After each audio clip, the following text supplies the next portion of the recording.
स्वागत है आपका। ब्रेक के बाद अगली बड़ी खबर की ओर आपको लिए जाते हैं। आतंकवाद को बढ़ावा देने वाले पाकिस्तान को भारत ने संयुक्त राष्ट्र सुरक्षा परिषद में करारा जवाब दिया है।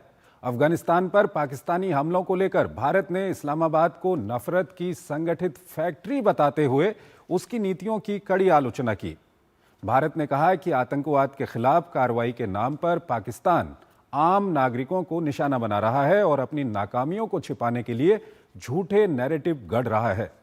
वहीं पाकिस्तान अधिकृत कश्मीर में बढ़ते विरोध और हिंसा ने भी पाकिस्तानी सेना की मुश्किलें बढ़ा दी हैं। आइए आपको इससे जुड़ी एक खास रिपोर्ट दिखाते हैं और फिर इस पर अपने विशेषज्ञ मेहमान से हम चर्चा करेंगे। आतंकवाद को अपनी राज्य नीति के तौर पर प्रोत्साहित करने वाला पाकिस्तान अगर अंतर्राष्ट्रीय नियम और कानून का हवाला देकर अफगानिस्तान पर अपने हमले को जायज करार देने लगे तो अंतर्राष्ट्रीय समुदाय की जिम्मेदारी बन जाती है कि आतंकवाद पर उसके असली चेहरे को बेनकाब किया जाए। इन्हीं दायित्वों को निभाते हुए भारत ने संयुक्त राष्ट्र सुरक्षा परिषद में पाकिस्तान की घनघोर घृणित नीतियों से पर्दा उठाते हुए उसे खूब खरी खोटी सुनाई। अफगानिस्तान के हालात पर चर्चा के लिए बुलाई गई बैठक में भारत के स्थायी प्रतिनिधि पर्वतनेनी हरीश ने पाकिस्तान को नफरत की संगठित फैक्ट्री करार दिया। अफगानिस्तान पर पाकिस्तानी हमलों की कड़ी निंदा करते हुए भारत ने दुनिया को बताया कि कैसे इस्लामाबाद अपनी नाकामियों को छिपाने के लिए धार्मिक भावनाओं का बेधड़क इस्तेमाल कर रहा है। पाकिस्तान आतंकवाद के खिलाफ कार्रवाई के नाम पर आम नागरिकों की हत्या कर रहा है। भारत ने इसे पाखंड का सबसे बड़ा उदाहरण बताते हुए कहा कि एक नरसंहार को सैन्य अभियान का जामा पहनाने से अपराधी दोष मुक्त नहीं हो जाता। भारतीय प्रतिनिधि ने आंकड़ों का हवाला देते हुए कहा कि साल के शुरुआती 3 महीनों में ही अफगानिस्तान में 372 आम नागरिक मारे जा चुके हैं। भारत ने कहा कि ये नफरत की फैक्ट्री सिर्फ इसलिए चलाई जा रही है ताकि पाकिस्तानी जनता का ध्यान देश के घरेलू, राजनीतिक और आर्थिक संकटों से भटककर बाहरी खतरों पर लगा रहे। अपनी आवाम का ध्यान भटकाने के लिए भारत के खिलाफ झूठे नैरेटिव गढ़ रहा है पाकिस्तान।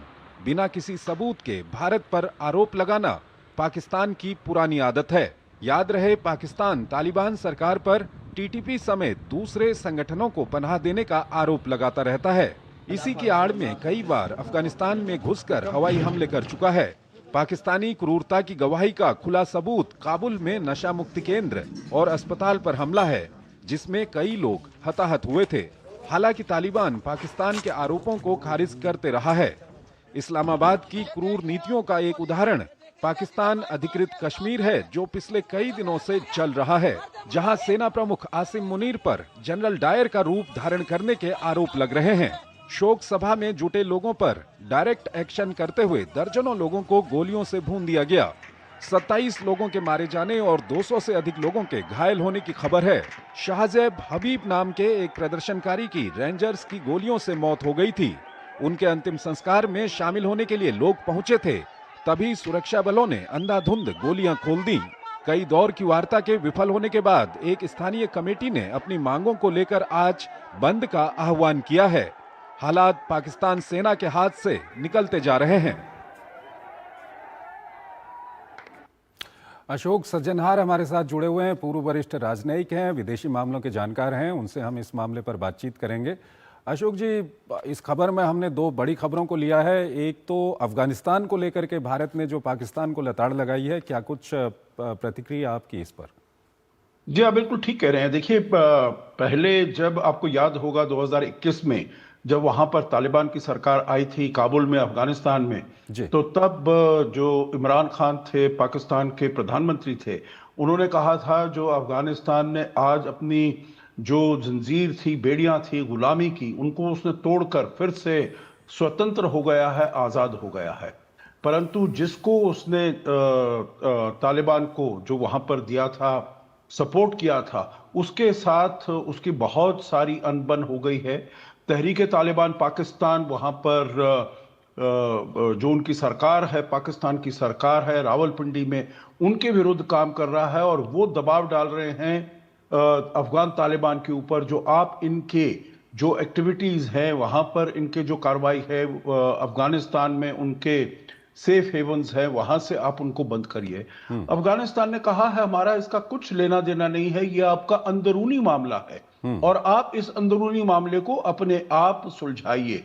और इसीलिए हम देख रहे हैं जो पिछले काफी समय से पाकिस्तान की तरफ से बहुत हमले होते रहे हैं, यहां तक कि हवाई हमले भी।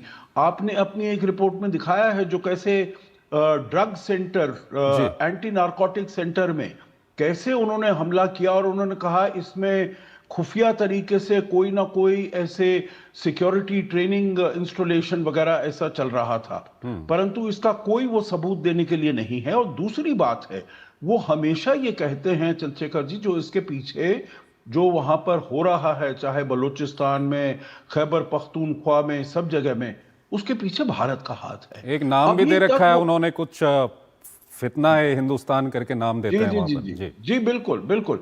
परंतु देखिए हमने, क्योंकि जब उनकी तरफ से हमारे यहां पर जो हमले हुए हैं, उनके आतंकी, जो चाहे जैश हो, हिजबुल हो, लश्कर हो, उनका हमने प्रूफ दिया है, एविडेंस दिया है।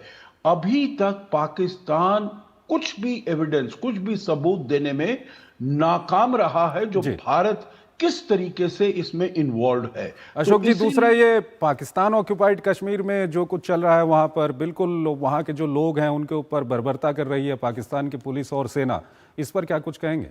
जी देखिए, पहले तो वहां पर पुलिस कर रही थी, अब पुलिस ने वहां पर जाना भी मना कर दिया है, क्योंकि उन्होंने कहा हम अपने भाइयों के ऊपर ये गोली नहीं चला सकते। तो इसीलिए हम देख रहे हैं जो अब उन्होंने ये रेंजर्स को वहां पर बुला लिया है, आर्मी को बुला लिया है, क्योंकि पुलिस के बस की ये बात नहीं हो रही थी।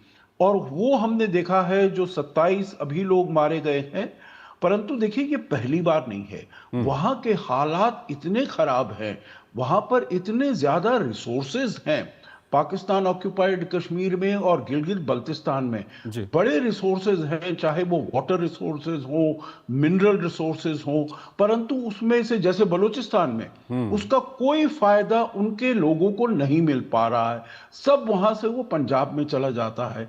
और अभी वहां पर इलेक्शन होने वाले हैं और इन लोगों ने देखा है जो भी इलेक्ट होकर आता है वो उनके फायदे के लिए कोई काम नहीं करता है। तो इसीलिए उन्होंने कहा है जो ये इलेक्शन वहां पर नहीं होना चाहिए, हम इसमें पार्टिसिपेट नहीं करेंगे। और इसीलिए आपने देख रहे हैं जो आज, जिसको अब वो हम कहते हैं रावलकोट मैसेकर जो हुआ है वहां पर, उसमें 27 से ज्यादा लोग मारे गए हैं और कितने ही 100 में से ज्यादा लोग घायल हुए हैं, जख्मी हुए हैं। और ये चलता रहेगा, क्योंकि वो वहां पर बिल्कुल अपने नहीं समझते हैं। पाकिस्तान की जो सरकार है बिल्कुल अलग थलग करके समझती है और उसको कोई अधिकार भी नहीं है वहां पर इलेक्शन कराने का, क्योंकि वो तो भारत का हिस्सा है, उसको तो भारत के पास आना चाहिए। जी अशोक जी, बहुत बहुत शुक्रिया आपका, आप हमारे इस खास कार्यक्रम में जुड़े और दोनों ही महत्वपूर्ण विषयों पर